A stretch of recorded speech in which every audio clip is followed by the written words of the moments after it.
I woke up one day about age 45 and I realized I had a theory of happiness, which was completely flawed. My theory was if I work really hard and I am really successful, people will, give me a lot of recognition and reward and I'll be happy. And I realized where that happened. It started happening in school. Every time I got good marks, the teacher smiled and my mother gave me a hug. Every time I didn't get good marks, there were frowns. So like an obedient dog, I tried to get good marks. Then I went to join a company. Every time I did some good work, boss was happy, gave you a raise, a promotion. Every time you didn't do it, you got a kick. So you're trained. Okay?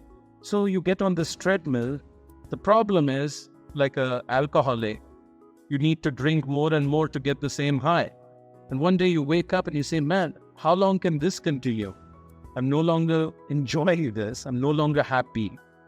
So I spent 10 years reading about the literature from different religious faiths. I went to counseling to understand this issue of happiness. First of all, happiness has nothing to do with success or achievement or what you have in your life. We all know people who have everything and are miserable. We all equally know people who have nothing, but they're always smiling. So it's an attitude. It's a psychologist called this synthetic. Synthetic means it's made, manufactured by our mind. And so the trick here is to control your thoughts. The second thing I learned painfully is the more you think about yourself, the more unhappy you're likely to be.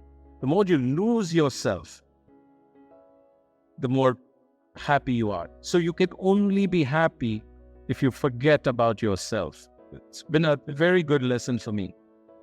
The third one is acceptance.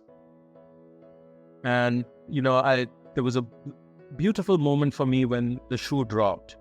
Irfan Khan, the actor, he was dying, very young, cancer. And the person was interviewing. He said, how are you able to smile when you know you're going to die in 2 months? I said, well, I'd hope life would be different, but life has no obligation to give us what we expect.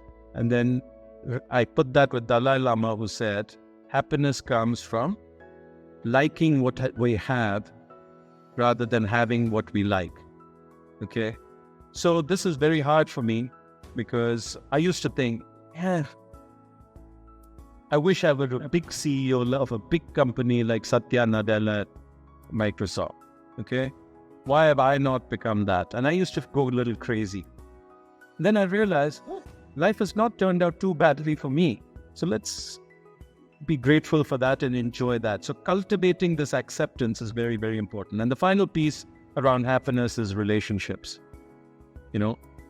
Loneliness is the biggest driver of unhappiness. And the more we are connected with each other, the happier we are.